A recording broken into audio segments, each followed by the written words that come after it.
Andreasa, mais uma vez, para a gente falar a respeito, claro, das eleições nos Estados Unidos. Ainda há pouco, o Donald Trump, Andreasa, escreveu em caixa alta, gritou, né, no Twitter, como a gente costuma dizer, parem de contar! Ele não quer mais que conta voto, Andreasa. Parem as máquinas e vai judicializar a situação. E não vai ser fácil para ele, não, mas ele vai tentar, Andreasa. Boa tarde. A gente vai ter que mandar a OEA e observadores internacionais para as eleições americanas, Andreasa? Não sei, acho que não será preciso, Gabi. Boa tarde a todos. Porém, é bom deixar claro aqui que se parar a contagem agora, ele perde, né? Então, é verdade.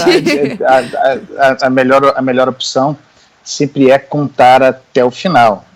A situação tá muito difícil, porque antes de tudo, nessa altura, impossível fazer qualquer previsão, né, pessoal? Nós temos estados decisivos para que se chegue aos 270 votos no colégio eleitoral, estados todos em aberto, né?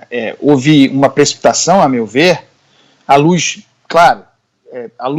da captação do vento favorável ao Biden, mas me parece uma precipitação em declarar a vitória dele no Arizona, por exemplo. Não está dado.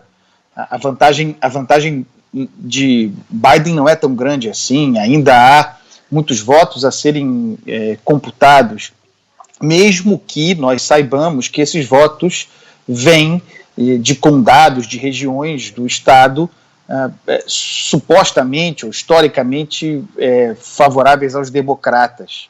Mesmo assim não dá para cravar.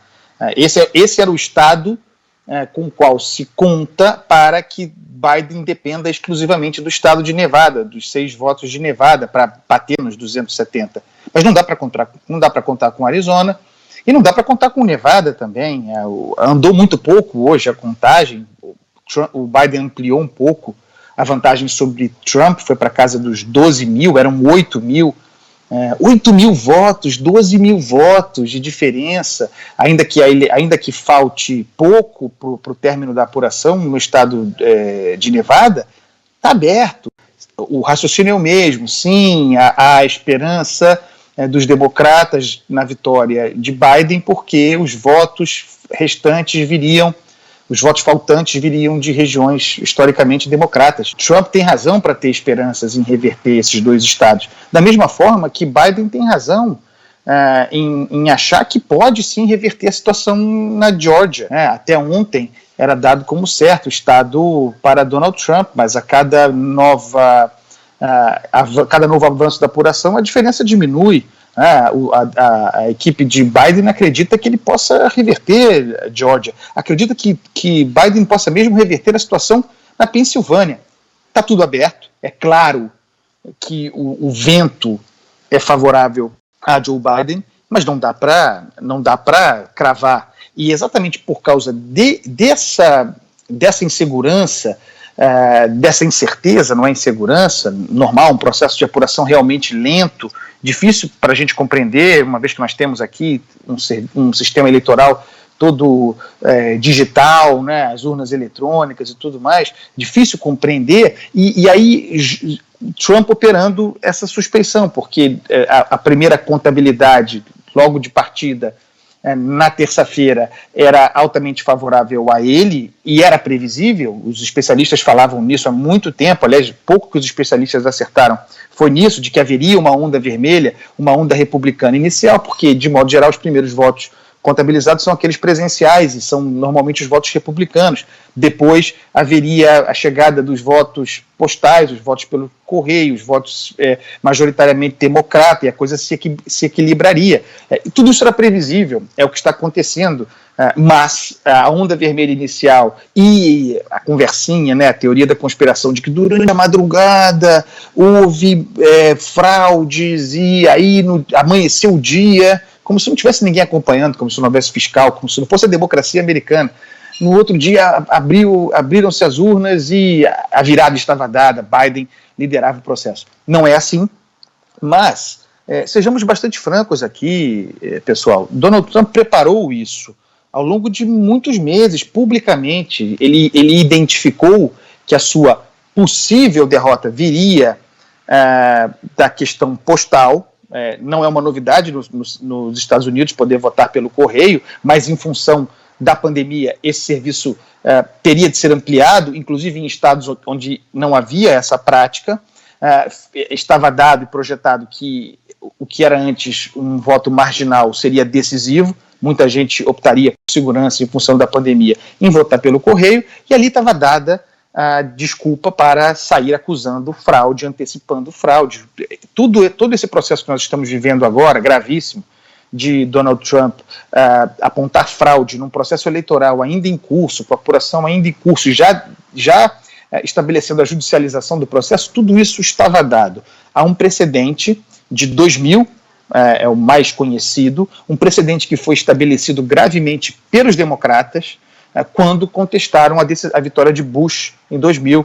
A campanha de Al Gore naquela ocasião entrou na justiça, houve o caso do estado da Flórida, em que Bush venceu por pouco mais de 500 votos, e naquela ocasião a Flórida era governada pelo irmão. Isso, e naquela ocasião, Coutinho, a Flórida era governada pelo Jeff Bush, irmão do presidente então eleito, George W. Bush.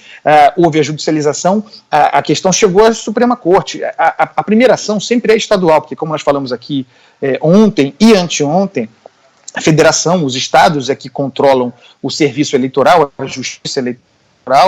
Então a primeira ação obrigatoriamente é estadual, isso começa nos estados, quer dizer, você contesta, Trump já está fazendo isso, já anunciou que vai fazer, contesta o processo eleitoral nos estados, mas a tendência de chegar na Suprema Corte é muito grande, porque basta você apontar que no estado se quebrou alguma lei federal no processo eleitoral, e aí você chega à Suprema Corte. Em 2000 isso aconteceu, foi péssimo para a democracia americana por uma simples razão.